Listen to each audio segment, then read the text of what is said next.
dapat tayo maging manalig sa Diyos, higit pa dun mas malalim, kasi higit pa tayo makakaranas ng matinding kalamidad. Alam niyo ba yun? Kahit yung tinatawag natin na krimen, higit natin maranasan yan sa mga darating na buwan o taon.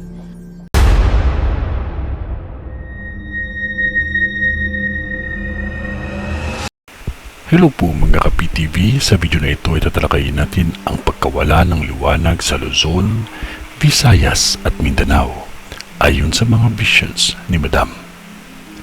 Pero kung ikaw hindi pa nakasubscribe sa aking channel, baka naman.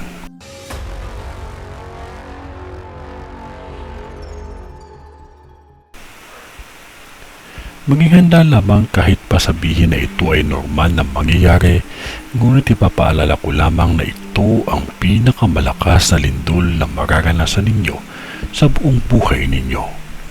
Nakikita ko ang malaki at malakas na tornado na kaya sumira ng buong bahay.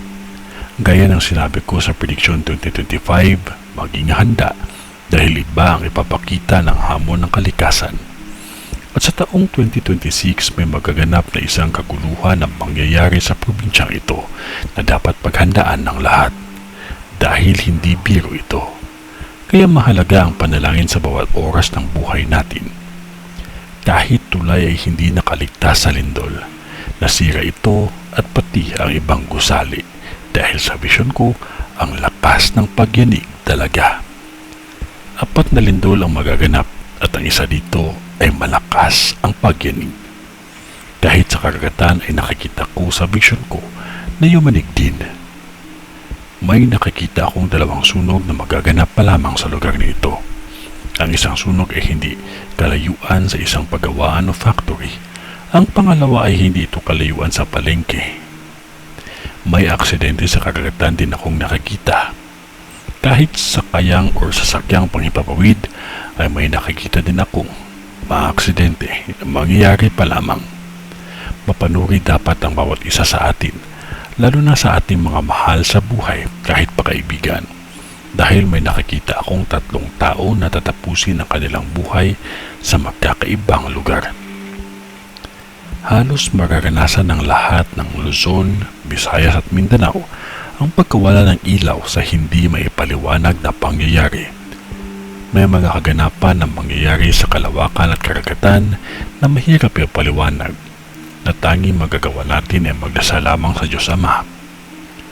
Bago bumiyahe o sumakay sa pampasaherong sasakyan ay maging maingat dahil 2 sasakyan ang halos durog sa lakas ng impact at may mga nasawi.